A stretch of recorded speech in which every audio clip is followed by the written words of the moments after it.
we've gotten through about 40 contests, and we've gathered enough data to say that a certain state is kind of a Trump state or a Cruz state, a Clinton state or a Sanders state, and the last few weeks have been about Sanders and Cruz states, and last night was maybe the beginning of a shift towards a part of the calendar, a part of the map that's going to favor both Clinton and Trump moving forward for the next week or two. Even if Donald Trump doesn't get that magic 1,237 delegates, once he gets to the convention, it becomes a contested convention.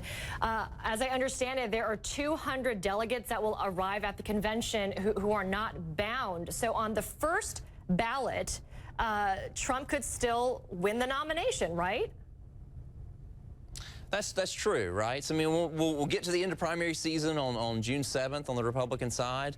We'll kind of see where the count is at that point. And then, as you said, right, I'd estimate that it's about 150 delegates that'll be unbound, that the Trump campaign and Kasich and Cruz could also attempt to woo in the time between the end of primary season on June 7th and the beginning of the convention on July 18th. So a pretty big period of about a month or a little bit more than that, where they're going to make appeals to these delegates, either on Trump's side to get him over that 1,237 number, or if you're Kasich or Cruz, to keep him under it, to try and create an inconclusive first ballot vote and shift things to a second ballot where more delegates will become unbound. I think for a lot of our viewers internationally, of course, they look at a U.S. election and they think, for one, it's staggeringly long, but it's also a complex when it comes to all this delegate math and unbound and bounded.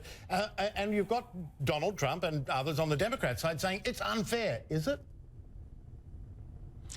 Well, I mean, certainly that argument is out there. One thing we have to remember is that these are private party organizations. They can really set the rules however they want to, and we've had this kind of evolution towards a more and more open process where primary voters, caucus goers have been able to participate more and more over time.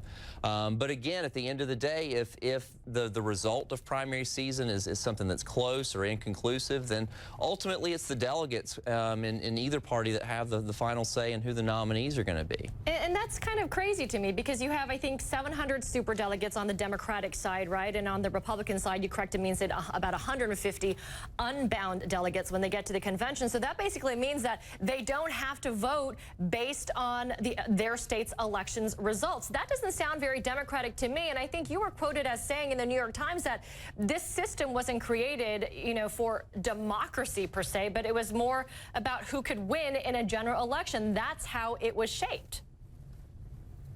Right, and that's the balance that the parties have to kind of weigh.